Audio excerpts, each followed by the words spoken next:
linear broadcast tomorrow, and then Sunday, Penn State and Georgia Tech, as Delgadillo is going to step in, take a first pitch strike, batting .381 on the season, 32 hits, 4 doubles.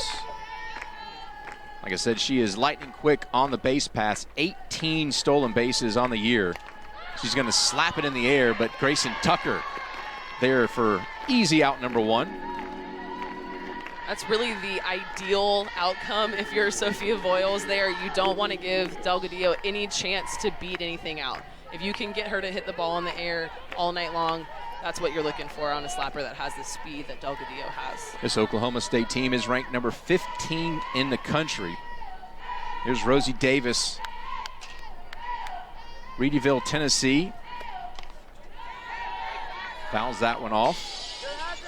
Sophomore, .351 on the season.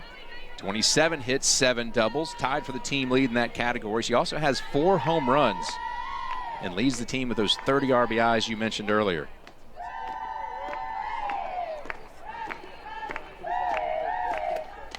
The one's fouled off once again. Georgia Tech coming off a long trip out to California, then to Pitt. And I think it showed on Tuesday night against Mercer. Yeah, their midweek game against Mercer on Tuesday was not their best outing. They definitely were low in energy. You could tell it had been a while since they'd practiced. They were out of routine, like Coach Morales said.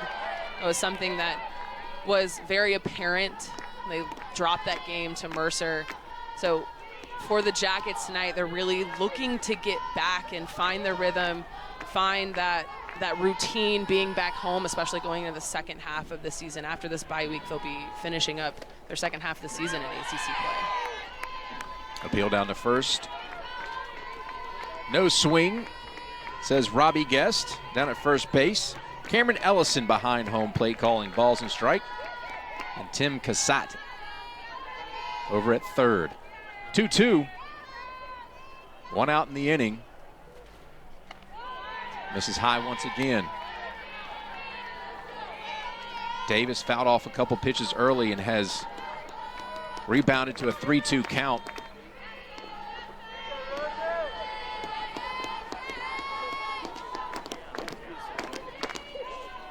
Voiles delivers. Strike 3 called. It's such a powerful lineup like Oklahoma State has. Here is Amanda Hassler. 2 RBIs last night against UGA on that home run. Coach Gajewski said she's an aggressive hitter. She's going to jump on the first pitch if it's something she likes. He said sometimes it pays off, sometimes it doesn't. She's got a 1-0 count here. Swing and a miss. Great pitch. A good pitch. You can see that hack right there. Like you said, sometimes it pays off, sometimes it doesn't. I am a huge fan of big swings early in the count, especially if that's the type of hitter you are, which is what Hassler is. She's a big stick in the lineup for the Cowgirls, so I love swings like that. Called a strike, inside corner. 1 ball, 2 strikes to Hassler, 2 outs. Top of the first. 70-degree day here in Atlanta, but the pollen is present. Spring is sprung. Definitely. We always like that, but yeah. Oof. Lifted in the air and gonna be just foul. Staying in as it looked like it rolled down the netting. Reese Hunter gave it a look, as well as Grayson Tucker at third.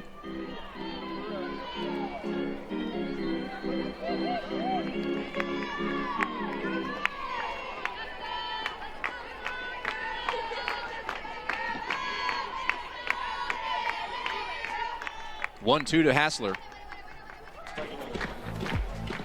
Nothing doing for Oklahoma State in the top of the first as we take a look at the starting lineup for the Georgia Tech Yellow Jackets. Transfer Elena Gottlieb will lead things off. We mentioned Willer, and then Grayson Tucker. What a job she's done here as a redshirt freshman, sophomore type player. Yeah, she's been a big bat for the Yellow Jackets. You can see 32 RBIs, leads the team right now. She also leads the team in home runs. She's got 9 so far. She's just been somebody who has really taken off and been an RBI machine. She's a big part of the lineup in that 3 spot, and she's been consistent in the 3 spot as well. Katie Coots in the circle, the sophomore, McLean, Virginia. See her numbers there.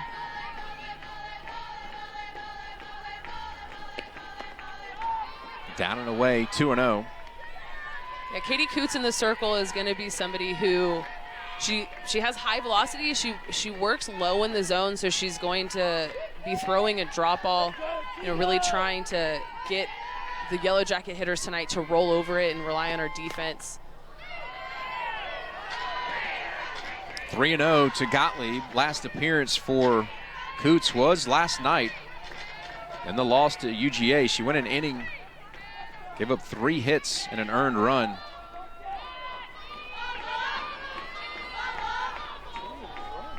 Here's a 3-0. There's a strike.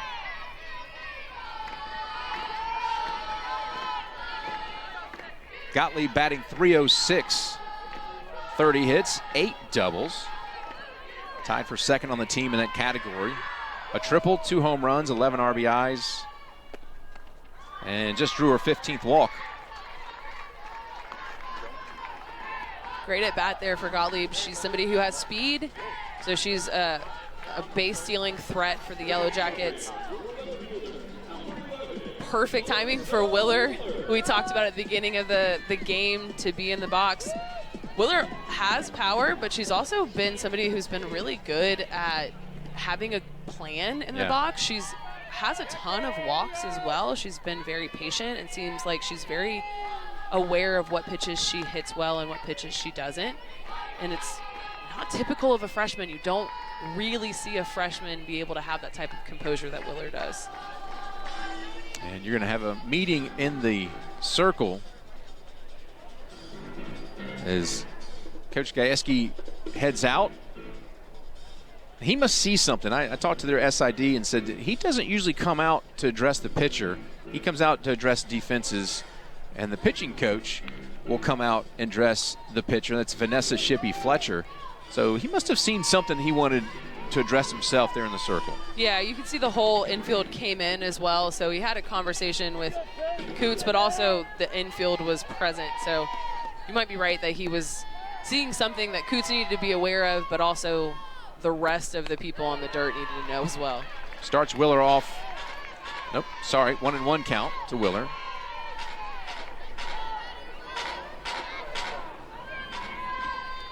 Leads the Jackets in batting average, slugging percentage, and on-base percentage.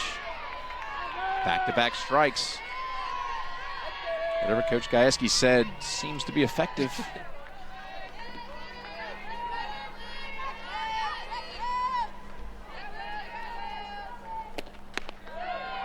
Just off the plate. Yeah, we got a chance to see Willer early on, and then that Kentucky series, all of a sudden she's seeing the ball very well and drew a handful of walks that series, that weekend. Here's the 2-2. 3-2. And she hasn't stopped since. She just finds way on base and finds a way to extend the inning. Moved up. I mean, she was batting in the bottom, 7, 8, 9 positions. Moved her way up there to second in the batting order and draws another walk. That'll be her 20th walk on the season.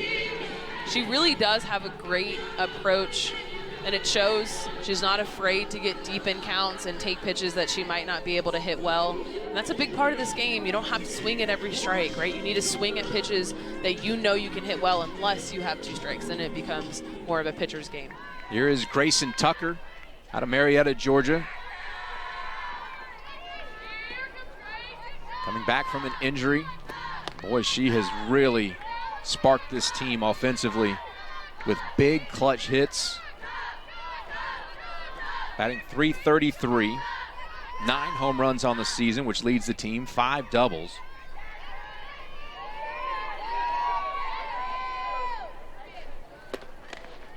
Down in the dirt, 2-0. Also 32 RBI. She's trying to add to that total here with 2 runners on, nobody out. Here in the bottom of the first.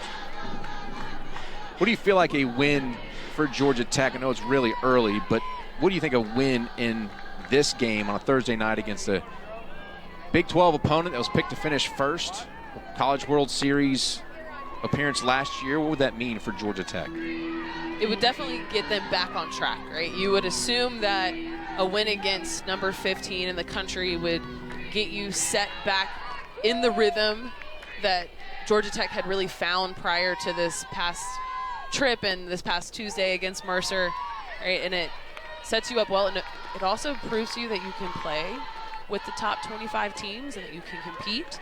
You can continue to really challenge those teams even though you're not a top 25 team yourself. 3-1, shot up the first base line, but foul. So it goes 3-2. This Georgia Tech team, young, completely different infield. Brought in a couple transfers. You got freshmen starting at short and in left. Very good defensively, kind of developing the game offensively for Emma Simon and Alyssa Willer. But this team at time has looked unbeatable, but it also looks very beatable at times as well. Yeah, they can be a little hot and cold. Ball 4, 3 walks in the inning for Coots, and bases are loaded for Jaden Gailey, another dangerous bat. And you were saying, yeah, that especially after those long trips, the youths may have started showing a little bit.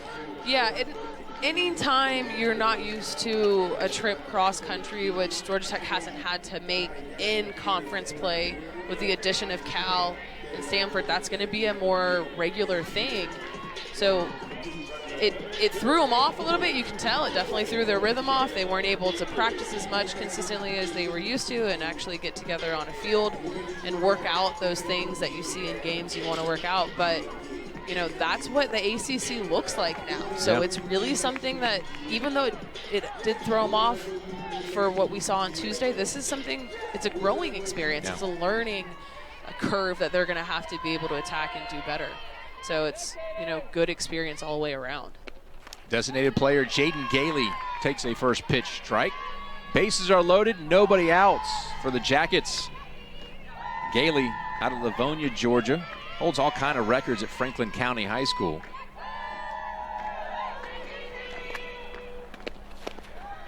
Takes it off the plate. This year, .342 on the season, 26 hits, 9 doubles, a pair of home runs. She's also drawn 16 walks.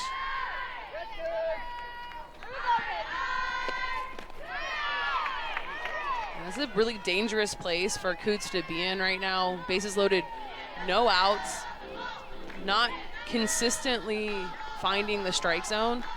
You can see the Yellow Jackets have really understood that she's struggling with that, and they're doing a good job of taking. You can see even with that, that's a strike on the corner. Great location there by Coots, but a good take by Gailey. You don't know when you know what you hit well, you swing at those pitches, and especially if you have a pitcher that's struggling. 2-2. 3-2. Jackets 23rd in the nation in walks drawn. That'll tick up here as they continue to get free passes. Big pitch coming for Coots. Swing and a miss, and she gets the strikeout. Huge strikeout, not only. Something that Coots needs. She needed that strikeout right there to get back in the rhythm. And on the other side, offensively, like you said, against Mercer, the Yellow Jackets did leave bases loaded 3 different times. 12 runners left on base that game, yep. Yeah, and that's really what, you know, caused them to take that loss, and this is a perfect way to break out of that and to, you know, work back from the step that they had taken into the loss column against Mercer. Grace Conley had a big double against Mercer.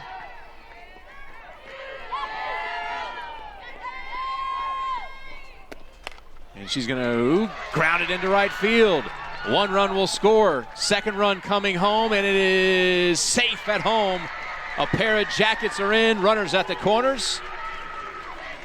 Grace Conley does it again. Have enough body awareness to know that she can't put her left hand down, but has to throw her right hand around the corner. Here's Addison Leshper, the junior, batting. 1 out, runners at the corners. Pair runs in for the Jackets.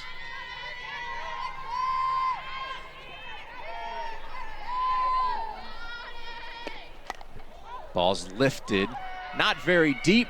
See if the runner can score. She'll try. Nope, she'll head back as Tucker stays at third. It was a good, strong throw by Delgadillo. So there are 2 outs, and here's Reese Hunter.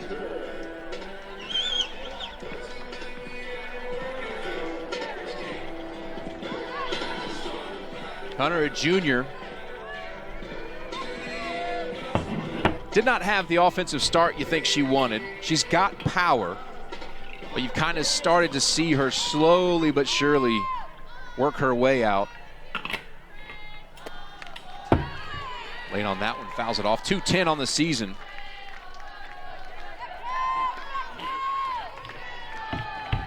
Yeah, Reese Hunter's been trying to find her way back into the rhythm that she had success last year. She had some more home runs, more power than we're seeing so far in the first half of the season for the junior. Softball is a tricky game like that. Sometimes you have a really good year and then you come off of it and it's not as nice to you the next year, right? So, but she's been somebody who's defensively really strong for the Yellow Jackets behind the plate. So she keeps getting the opportunities. A testament to Coach Morales and the faith she has in Reese Hunter to be able to, at any given time break out of it.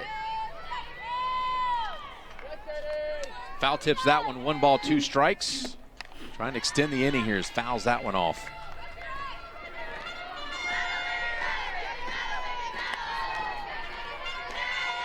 Hunter from Roswell, Georgia, Roswell High School.